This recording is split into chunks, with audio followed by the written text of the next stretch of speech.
जय हिंद दोस्तों। तो आज की इस वीडियो में बात होगी एसएससी सीजीएल 2024 की एक सबसे बड़ी मेरे बिगिनर्स भाई लोग की सबसे बड़ी परेशानी क्या होती है कि जब वो एसएससी सीजीएल 2024 हो, जब वो एग्जाम से जुड़ते हैं, प्रिपरेशन के लिए जुड़ते हैं, तो उनकी सबसे बड़ी समस्या होती है रिसोर्स का सिलेक्शन कैसे करें। मतलब तैयारी कहाँ से करें, किस तरह से पढ़े, कौन से टीचर से पढ़े। मतलब इसी के चक्कर में वो अपना 2-3 महीना समय को बर्बाद कर देते हैं, सिलेक्शन नहीं कर पाते कि कहाँ से पढ़ना है, किस तरह से पढ़ना है, और इसके बीच अपना समय बर्बाद करते हैं और यहाँ से उनका सिलेक्शन का जो रेशियो होता है वहीं से खत्म हो जाता है। तो चलिए आज के इस वीडियो में इसी पे बात करेंगे। नए हैं तो चैनल को सब्सक्राइब जरूर कर लीजिए, वीडियो को ज्यादा से ज्यादा शेयर कर दीजिए। कि मेरे भाई आपको आज हम बताएंगे रिसोर्सेज सिलेक्शन कैसे करें। आप ऑफलाइन पढ़े, ऑनलाइन पढ़े, कि आप घर बैठे स्टडी करें, सेल्फ स्टडी करें। बहुत तरह की बातें आपके मन में चलती होगी, इसके बीच आपका समय बर्बाद होता है। इस वीडियो में इसी पे बात होगी जो आप सही ढंग से सिलेक्शन ले सकते हैं रिसोर्सेज का, कि कहाँ से पढ़ के और कैसे पढ़ के तैयारी की जाए। तो सबसे पहले हम ऑफलाइन की बात करेंगे।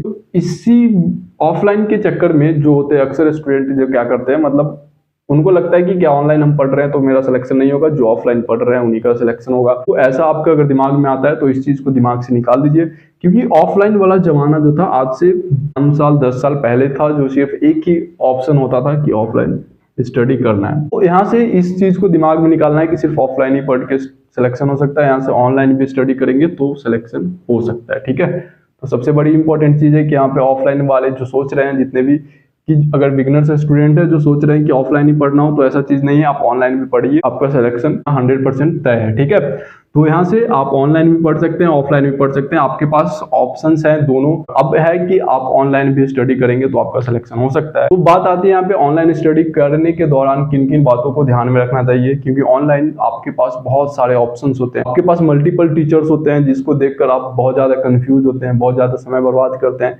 लेकिन ऑफलाइन में अगर कहीं पे जाते हैं तो आपको एक टीचर्स का सिलेक्शन करते हैं और वहां से आप स्टडी स्टार्ट करते हैं। फिर आपका एजुकेशन सही मिल पा रही है या नहीं मिल पा रही है उसका आपके पास क्योंकि उतना एनालाइज करने का समय ना होता है, क्योंकि आपके बहुत सारे अमाउंट लगे हुए होते हैं। ठीक है, तो यहाँ पे ऑप्शंस बहुत ही कम जाते हैं। लेकिन ऑनलाइन में आपके पास बहुत सारे ऑप्शन आते हैं कि एक टीचर से पढ़ रहे हैं, आपको लगा कि नहीं ठीक लग रहा है तो मैं दूसरे टीचर से सिलेक्शन कर लूं। तो इनके बीच एक सबसे बड़ी समस्या आती है कि उनका समय वेस्ट होता है, क्योंकि वो टीचर सिलेक्शन करने में ही अपना समय बर्बाद कर देते हैं। ठीक है मेरे भाई, मैं आपसे कहूंगा कि अगर आप ऑनलाइन स्टडी कर रहे हैं या करना चाहते हैं तो सबसे इंपॉर्टेंट बात आपको ध्यान में रखना है कि टीचर सिलेक्शन करना है ढंग से। यहाँ पे आपको जैसे मैथ्स का प्रिपरेशन कर रहे हैं एसएससी सीजीएल के लिए, तो आपको लग रहा है परसेंटेज जो टीचर से पढ़ रहे हैं क्या वो आपको परफेक्ट लग रहा है, आपको उनसे पढ़ने के बाद आपको बहुत ही ज्यादा अच्छा लगा, क्योंकि आपके पास बहुत सारे ऑप्शन है। 4-5 टीचर्स का वीडियो देखिए, जो परफेक्ट लगे उनसे पढ़ के स्टडी कीजिए और नोट्स बनाइए और रिवीजन कीजिए। बहुत ही इंपॉर्टेंट बात है। ठीक है, तो जब आप टीचर सिलेक्शन करेंगे तो किसी एक टीचर से, मान लीजिए कि ऐसा नहीं कि सिर्फ एक टीचर, 4-5 टीचर का सिलेक्शन हो रहा है, तो उस कंपाउंड इंटरेस्ट मान लीजिए कोई टीचर राकेश सर पढ़ा रहे हैं तो उनसे आपको बहुत ही बेस्ट लग रहा है तो आप उनसे पढ़ रहे हैं।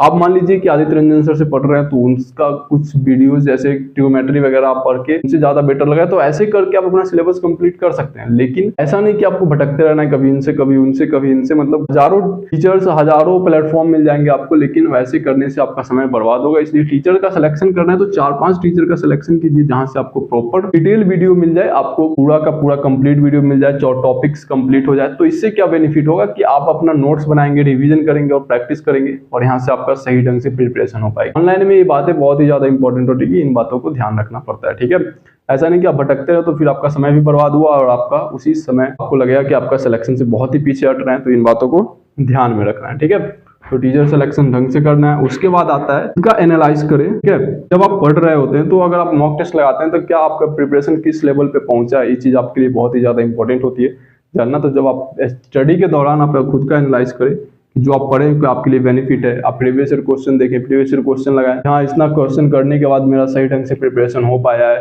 मैं क्वेश्चन बना पा रहा हूँ। भाई जब टीचर सिलेक्शन आपकी हो जाएगी तो आप खुद का एनालिसिस कीजिए कि आप किस लेवल पे पहुंचे, आपका क्या प्रिपरेशन सही चल रहा है, आपका सिलेक्शन सही है।